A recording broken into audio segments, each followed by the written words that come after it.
This year's ITO was fully covered by the Central Tibetan Administration. Actually, I did got to meet the Minister, Kalin Nzdomala, too.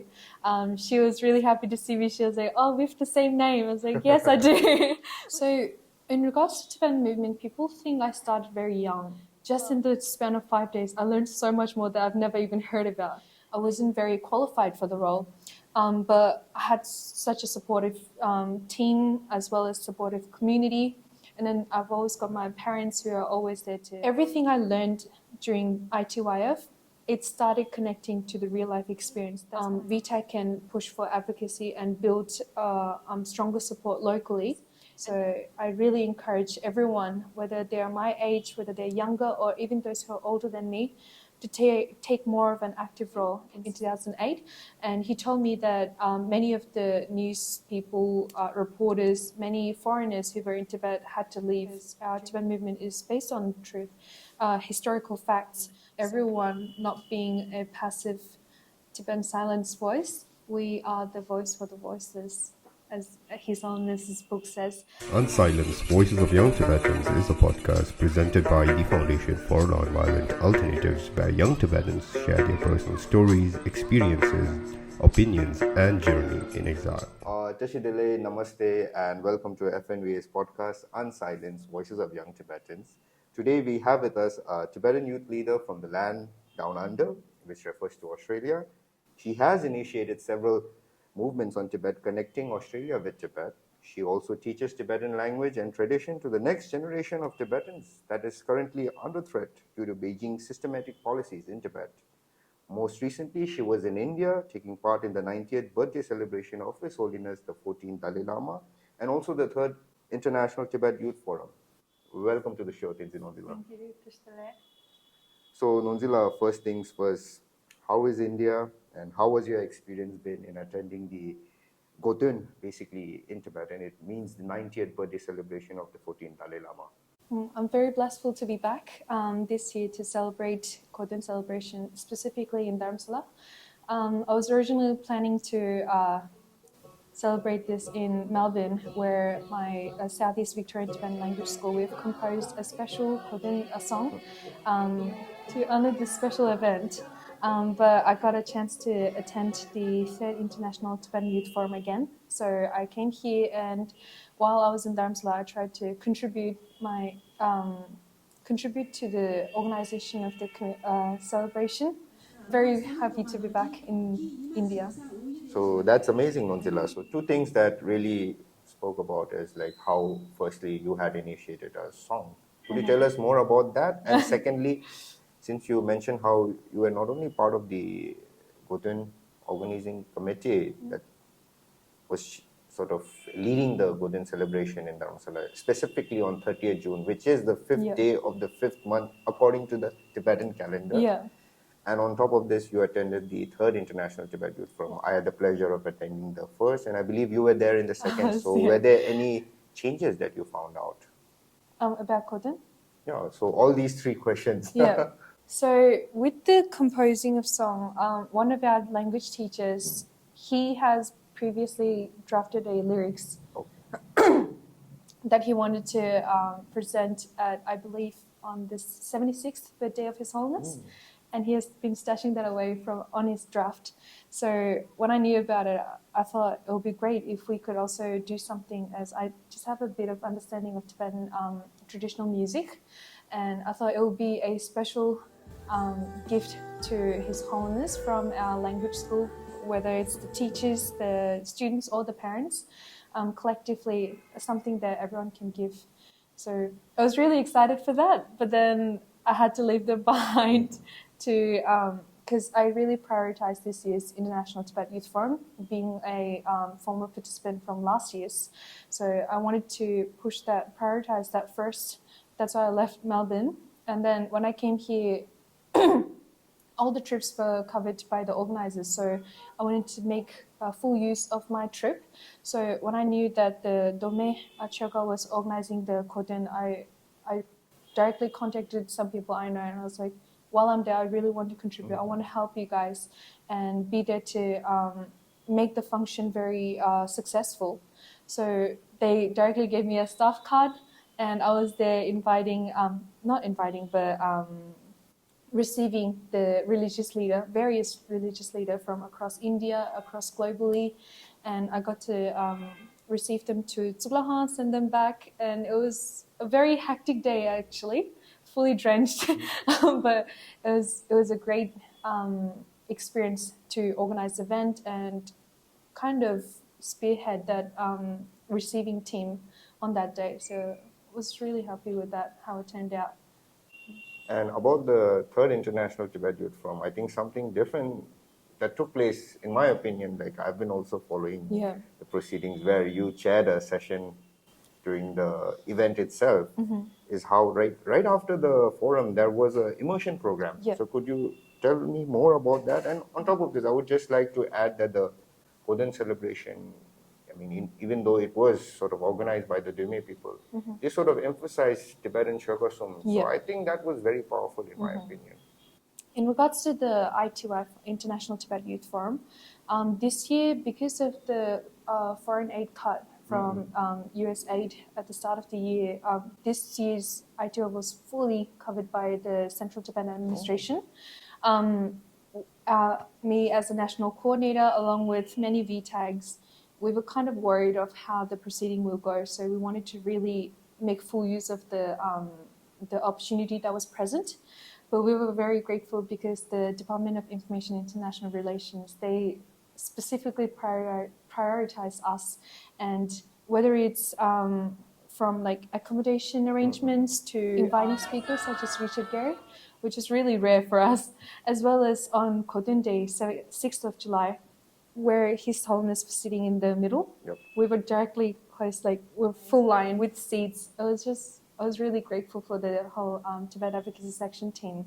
So so that was the International Tibet Youth Forum. But after that, there was a 5-day immersion course jointly organized by the DIIR and the Library of Tibetan Works and Archives. And how that happened was one of the repeated speakers, Kishil Abdullah, director of LTWA, he thought it was kind of a waste for all these international Tibetan youngsters coming to India for just a 3 days forum and then leaving back. So they would have been very encouraged, very enlightened for those 3 days, but coming all this way, spending over 3-4 days of travel and just for that short time, he thought that was a pity. So he's been requesting the CTA that he would be happy to host the immersion program to get the youngsters, especially those who grew up overseas, to understand more on Buddhist philosophy, Tibetan culture, Tibetan language, our history, to get more connected to our Tibetan identity, so that when we go back to our own regionals, we can do more on our course, be able to share more on why Tibet matters to not just Tibetans, but everyone across the world. So it was very successful, I would say. Indeed, and even following the social media posts on these activities, I can see it touched upon many of the participants, especially the immersion program right after the International Tibet Youth Forum. So, Nonzila, you are someone who grew up in Australia. And unlike many people, many Tibetans for that matter, who grow up in the West, you speak Tibetan well, you write Tibetan well, you also, how should I say, even though I'm someone who grew up in a Tibetan school, you play Tibetan musical instrument, something that I don't do. So how were you able to inculcate and develop all these skills and not only develop within yourself, but now teach it to others? I was really fortunate to grow up in a supporting community. So when I came from India at the age of 12, I stayed in Newcastle Tibetan community for 8 years. At that time, we only had roughly 7 to 8 families. So there was about 50 members in the community. And because it's a small community, everyone wanted to put their most effort into preserving our language, culture, and the community itself, whether it's preparing events for annual gatherings or just Tibetan advocacy in general. So while I was there, I was one of the older kids with more understanding on Tibetan language and culture, since I finished up to class 5 in Civic Gopalpur. And what I did was they were already learning Danya at the time, and they were learning the basics of Tibetan literature. And me knowing all these basics, I wanted to help them and teach what I know, as well as learn more from how they started learning Tibetan, which is completely different from what I did. So I got to understand the difference of learning between those who are born in exile in India, learning in a Tibetan boarding school, compared to those who grew up in a completely English-spoken language, away from Dalai Lama, away from the Central Tibetan Administration. And it helped me widen my horizon on how people with different backgrounds learn Tibetan, how they connect with their Tibetan identity. So once I moved to Melbourne, I really wanted to continue what I was doing. I was too old for Tibetan language school at the time, so I thought the amount of knowledge that I already have, I wanted to pass it on, not just keep it for myself, but also pass it to younger kids. And now the students I teach are all below the age of 15, ranging from 3 to 15 actually. And I shared them my experience growing up in a Tibetan-spoken community, as well as what I learned from Tibetan school.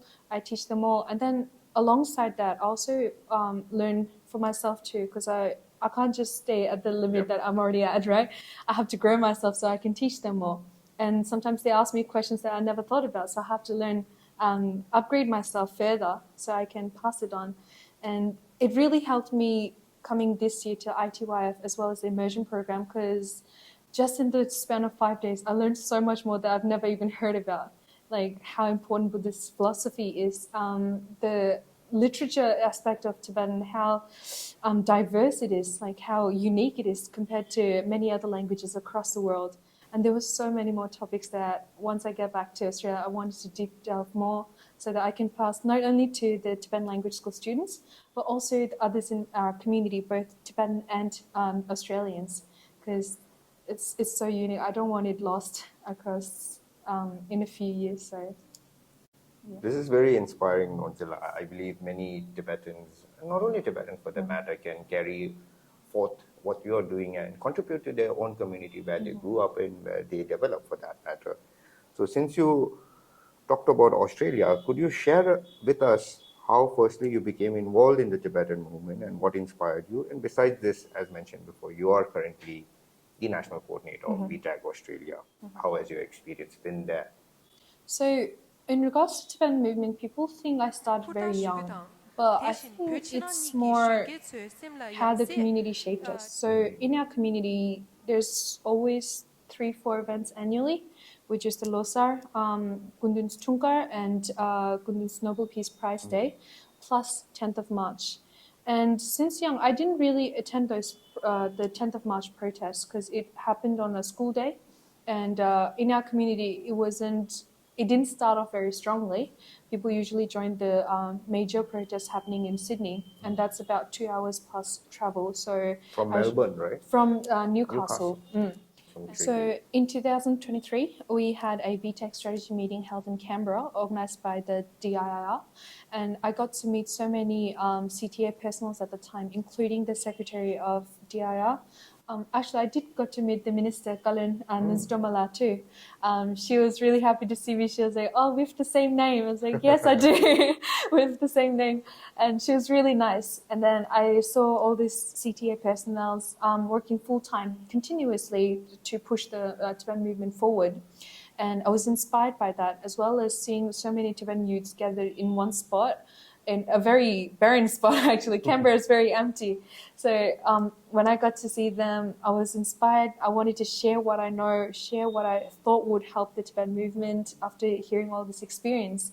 And on the second day, we had a regional meeting for VTAG, and that's when we launched VTAG Victoria, which is the state where Melbourne is in.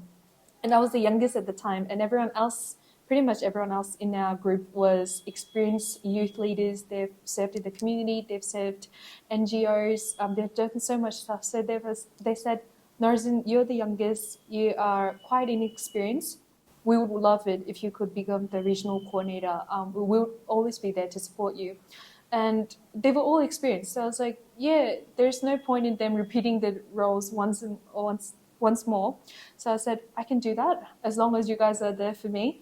and I would need a lot of support along the way, but I'm very open to learn this new opportunity. And that happened on the second day. And then just a week after, we had an online meeting with the regional coordinators. And then they said once more, Norzin, you're quite inexperienced. It would be good if you could become the national coordinator. And I was like, yeah, sure. Everyone's experienced at the time too. So I was like, yeah, as long as you're there to support me. And from my Victoria team, I had plenty of support. But nationally, it was quite challenging because I didn't even know what the coordinator word means. And it was a struggle because people were expecting me to lead, but I didn't know what my role was. I didn't know much about Tibet course to be speaking about it. I wasn't very qualified for the role. But I had such a supportive team as well as supportive community. And then I've always got my parents who are always there to give me advice on how to run a community. They have got so many years of experience in serving a community. And then I could always contact the personnel from CTA. So I had such an encouraging and supportive community that I could always push forward. And whenever I need to take a step back, I can always contact them in one go, telling them I was struggling with this part. I don't know what to do on here. So at the start, it was quite challenging up until for 6 months, I didn't really know what I was doing. I was just doing what they were telling me to do. So if they said, make a poster, informatic poster about why 10th of March matters, I would research and then make it on that day. And just these small steps started growing me further into becoming a coordinator. And then I got to attend International Tibet Youth Forum for the first time last year. And I was placed into a moderating position, and I had to take charge of my Australian delegation team, as well as those VTAGs, because compared to many participants, I was more experienced. Though I don't know what I did in the last 6 months, I shared what I know. I shared what I thought would help those young advocates grow further. And so I guess after I2F, when I returned to Australia, I got to participate in a few national meetings organised by the Tibet Information Office, as well as Lobby Day, Tibet Lobby Day, organised by the Australia Tibet Council. So everything I learned during I2IF, it started connecting to the real life experience. That's when I started to understand what it means to be a Tibetan advocate, what it means to be a youth leader spearheading Tibetan movement in Australia, and how to lead a team, how to build support for Tibet cause in Australia. And I guess from then on, that's when I really started to understand how important it is to be part of the Tibetan movement actively, not just passively, just someone learning a professional degree and just staying there, not limiting yourself when you can do so much more, when you know Tibetan, when you know your history, when you know the Western culture, when you know English, there's so much more you can do, especially whenever free time you get, whether you can post on social media, whether you go out into the public and talk about Tibet daily just on the street with whoever you meet. Everything is advocacy at that point.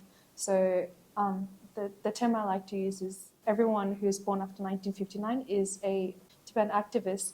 But I think as an individual, you can do so much more than just waiting for 10th of March protests. So I really encourage everyone, whether they are my age, whether they're younger, or even those who are older than me, to take more of an active role in society, to push your story, let people know our story, and then push for the Tibetan cause and gain support from global community. So, yeah. So here in Undula, I think following you, be it socially and be it personally, I can see that in Australia, you've certainly laid a very stable foundation upon which many Tibetans can now work upon and sort of carry forth the Tibetan movement. And you mentioned the Australia Tibet Council's Lobby Day. Could you emphasize more on it? And there was an incident, I don't know which year exactly, but some Chinese leader came to Australia. So could you share more about it if you were aware of it? Yep, so last year, because VTAG Australia is quite new, and advocacy, in my perspective, is quite new to Australia. Australia Tibet Council is the leading advocacy organisation in Australia, and they have been annually preparing Tibet Lobby Day, usually during our Parliament sitting, which happens around September. VTech Australia was quite new at the time, but at the same time, it was the largest youth network in Australia. So when I knew about Tibet Lobby Day, I didn't even know what Lobby Day meant, but I knew there was an opportunity to speak at the parliament, and everything was fully organized, trainings are provided. I thought it would be great if many youths can join, especially that they all know their story and they know English. So compared to a former political prisoner who are quite emotional, but they are unable to express their story in English, I thought it would be greater if we know their stories and we tell the parliamentarians, especially as citizens of Australia. So what I did was, when I knew about Tibet Lobby Day, I reached out to the various Tibetan community leaders across Australia and told them that I've got a wide network of Tibetan youths who would love the experience, who would love to use their skills, the language they know, the knowledge they have. It would be great if we can use this opportunity for the first time, instead of sending over a former political prisoner and hoping that the parliamentarians get their story. And the community was really supportive. And I think, so Australia Tibet Council, they usually delegate positions, maybe 1 or 2 seats per regional communities. And it was really successful because once I reached out to the community leaders as well as ATC, everyone was supportive of youths, especially the VTAG Australia that started in Australia. They wanted to push the youngsters forward. So because they know that they will be the future leaders in 5 years, 10 years, even 15 years. So last year, I was told that that was the most successful lobby day they've ever held by Australia Tibet Council, as well as it becoming the largest delegation. So we had 20 delegates from Australia, from I think roughly 9 Tibetan communities, and 17 members happened to be VTech Australian. So I was really, really happy with that.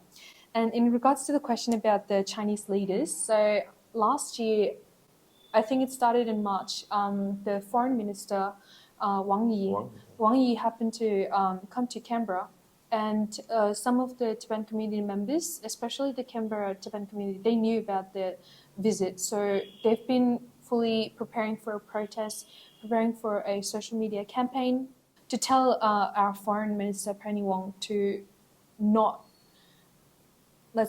play into Chinese political game, not be easily influenced by China when we have our whole country to ourselves, when we have our own power.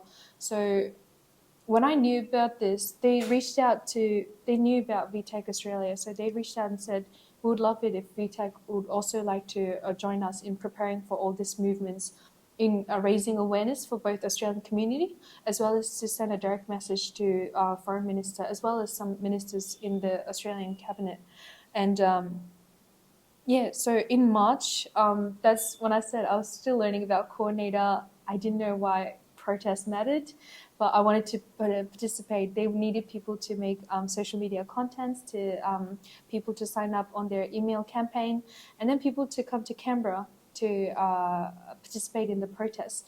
So me, along with our regional coordinators and many active members, actively took part in that organization, which was organized both by the Australia Tibet Council and the Australian National Tibetan Association. So as a member of the community, we would of course be participating, but it was also a nice growing opportunity for VTagers. That was the first time we participated. And then the second visit was in June, just before ITOF. So I was busily preparing for ITOF at the time when they told me that I think it was 16th or 17th of June, that the second highest Chinese leader, his name was Li Chang. I think, if I'm not wrong, he was also touring Australia at the time. And we'd gained experience from the March protest. I think at that in the March protest, there was roughly 600 to 1,000 Chinese supporters, Red Party supporters. And we only have roughly 300 Tibetans at the time gathered in Canberra. So we were more motivated at the second one because it seemed like they gave us experience on the march, so that we can prepare for more stuff in June. And his name was Li Shang, now I remember. And I got to push for many VTAGs to join that protest, and we were hoping to get roughly 1,000 Tibetans across Australia to come to Canberra at the time.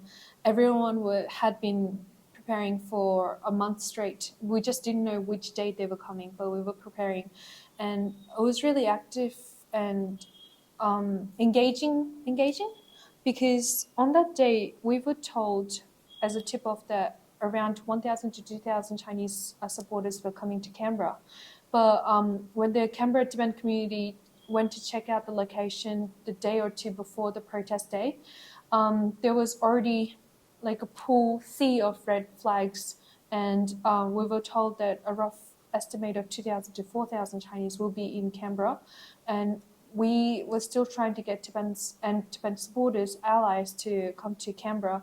On that day, when Li Chang was facing opposite the parliament with, I think, the prime minister or the foreign minister, he got to see the Tibetan flag directly. We had our own designated spot where we can't step out of, but the organisation, especially led by the Tibetan community and Australia Tibet Council, it was so great that when he faced the cameras, the medias, he could directly see the Tibetan flag, as well as hear our message to him, hear our message to Australia government. And it was also broadcasted on Australian news. We could still hear the chant, and it was really motivating. And so many VTAGers went to that protest, and they were so motivated. Those who couldn't participate in ITYF, they thought it's okay because they got to already contribute to the movement. They felt very thrilled from the hot-bloodedness of that day. Our VTAG regional coordinator was speaking to news media on what happened that day, how the organization came. And it was just a very successful engagement overall, and a great stepping movement for VTAG, I'd say. Indeed, Nonzilla. And here, like, how you engage with the political leadership, be it the Australian political leadership and the Chinese political leadership, is very interesting. I believe even the Sikh, he might be in Australia now, but he was there still in Australia. recently. Yeah. And how he also echoed the same message to Prime Minister Anthony Albanese. Yes. Of when he would be meeting Xi Jinping, raise the issue of Tibet. So I think there are many ways how we can do it, and one way is what the Tibetans and Tibet supporters in Australia did.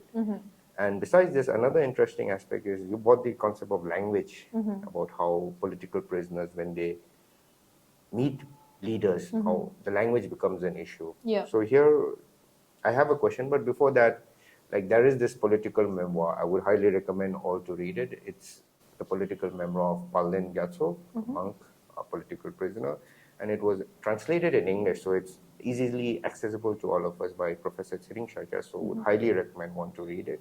So going on the subject of language, Nonzilla, you shared an interesting engagement with scholar Gerald Roche. Yes. He studies on Tibetan languages, and he has been in Tibet for more than 10 years. I believe so. Many years, basically. Yeah. And he came out with his latest book, being The Politics of Language Oppression in Tibet. So could you share more about him and your engagement with him? So he's a professor, a linguistic professor in La Trobe University. And last year, around end of year, La Trobe University was hosting a book launch called The Political Oppression in Tibet. Because of the name Tibet was in it, messages were being sent across Australia, and we just wanted to hear what this new book is about. And I wasn't a big fan of reading, but I was like, what is this political oppression in Tibet? So I joined this webinar, and Gerald was speaking on his experience, why this book matters, especially linguistic advocacy across the world. And he mentioned in the webinar that he's very active on Facebook. And just after the webinar finished, I directly sent a friend request, and he accepted it, seeing that my name was Tibetan. Then I told him that I'm a youth leader, I guess. I'm a VTAG National Coordinator of Australia. I would love to hear more about his experience, why he wrote this book. And we've been keeping in touch for several months, but we unfortunately couldn't meet because of the distance. in Melbourne, where I live around 1 hour plus drive away from where he teaches in La Trobe. So it was quite a struggle to meet up until just a week before I2F this year, when I was preparing to come to India. He happened to finish all his work in La Trobe University as the semester ends, and he had many books he wanted to share that he collected from in Tibet during his, I believe, 8 years in Tibet from 2000 roughly 2 to 2008, and he went back again, but that period he witnessed the Tibetan National Uprising in 2008, and he told me that many of the news people, reporters, many foreigners who were in Tibet had to leave during that struggle, but he stayed until 2008, 2009-ish. And he had so much to share, but the most surprising thing I learned when I met him was he speaks fluent Amdo dialect. And I was really surprised because I've been trying to learn the Amdo dialect, and I struggle quite a lot with it. But he was speaking fluently. If I don't look at him, it just sounds like another Agu, like an uncle just speaking Tibetan casually.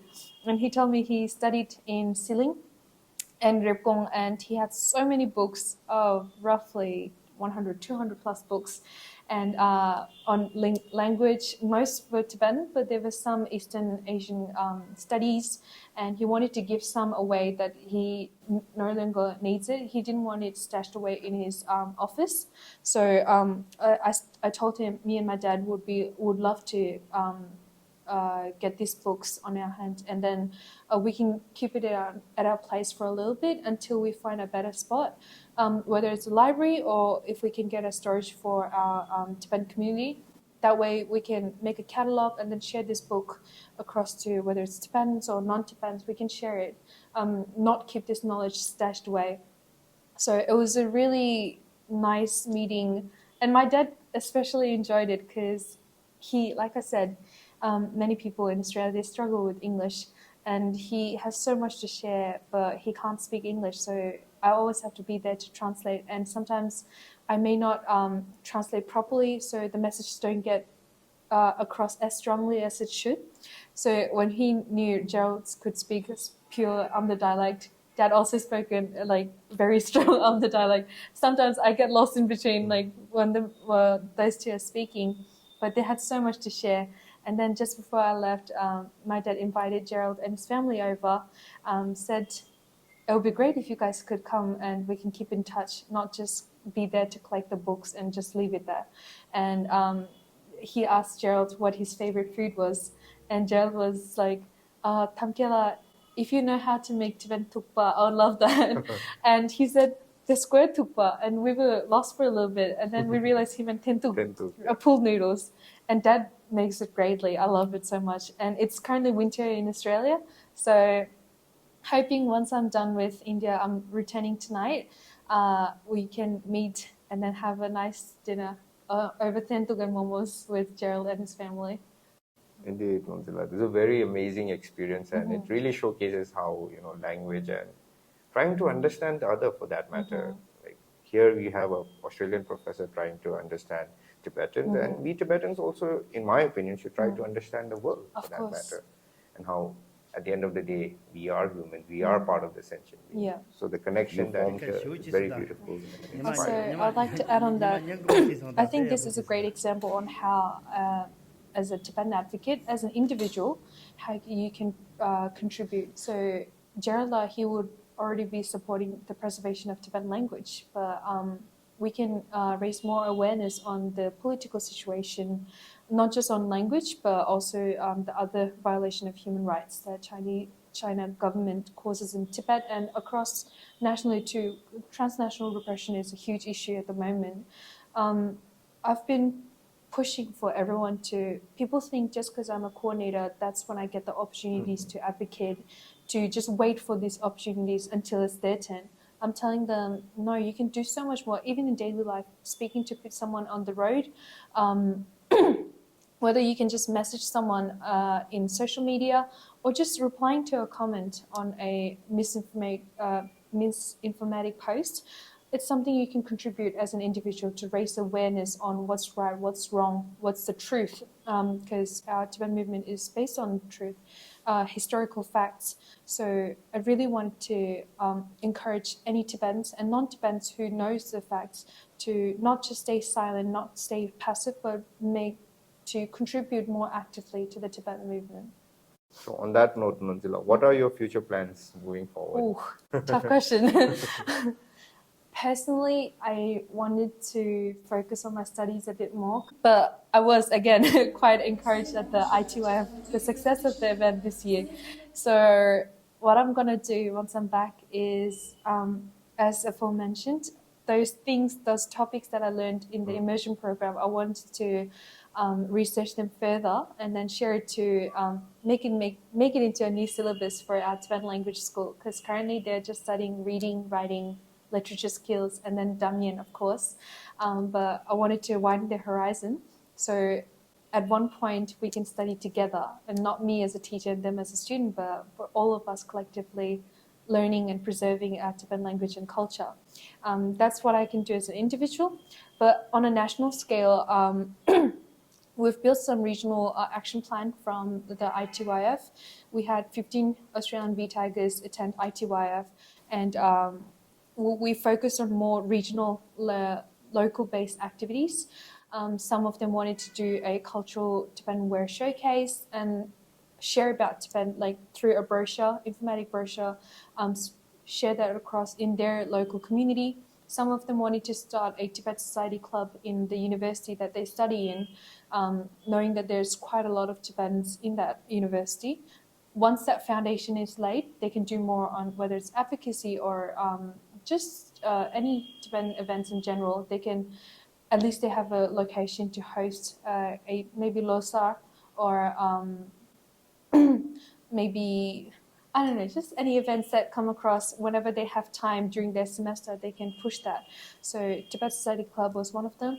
And something we really wanted to focus on is meeting and engaging with more policymakers across Australia.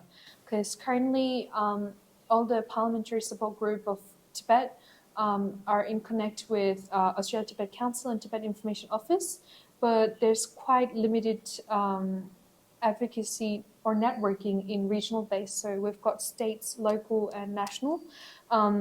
We were hoping, by we I mean collectively as National Tibetan Community, Tibet Information Office and Australia Tibet Council, we were hoping regionally VTAC can push for advocacy and build stronger support locally. And then nationally, Australia Tibet Council and Tibet Information Office can take charge and then push for parliamentarians to, I guess, whether it's making law, starting a motion, building further networks across for like support teams for Tibetans. So that was our plan, and something that we're hoping to implement as soon as I return to Australia. So yeah, hoping we can do more in parliamentary and policymakers level for Australia. Indeed, Nunzila, this is something very much needed, and I believe many Tibetans around the world and Tibet supporters are carrying such actions to sort of bring the Tibet issue or the Tibet movement to the next level. I mean, in US, you can see how bills have been passed. And I think recently there was another bill passed honoring the 6th of July as the Year of Compassion or something on that note, to celebrate His Holiness's 90th birthday. So Nunzila, like, this would be my last question. Do you have any message to our fellow Tibetans worldwide and plethora of Tibet supporters who continue to stand in solidarity with Tibetans? I guess it connects back to what I said earlier on everyone not being a passive Tibetan silence voice. We are the voice for the voiceless, as His Holiness's book says, for those who are repressed under China's occupation in Tibet. We represent over 8 million of Tibetans and Tibetan supporters' voice. We've got so much power in us to act in our environment, in our area that we live in, especially through VTAG. Young Tibetans, they know the They know how the world functions. They know how especially their local, their country, how the politics works there. They've got the space to learn more about Tibetan movement, Tibetan history. They can learn Tibetan language, whether they want to take a step forward and go to India to study, just like the Immersion program, or online. Nowadays, there's so much materials online. So, like I said, take a very active role, contribute what you can, and not miss out on your personal life at the same time. So that's my message for our fellow Tibetan brothers and sisters. But for Tibetan supporters, I'd like to say the Sino-Tibet conflict remains unresolved.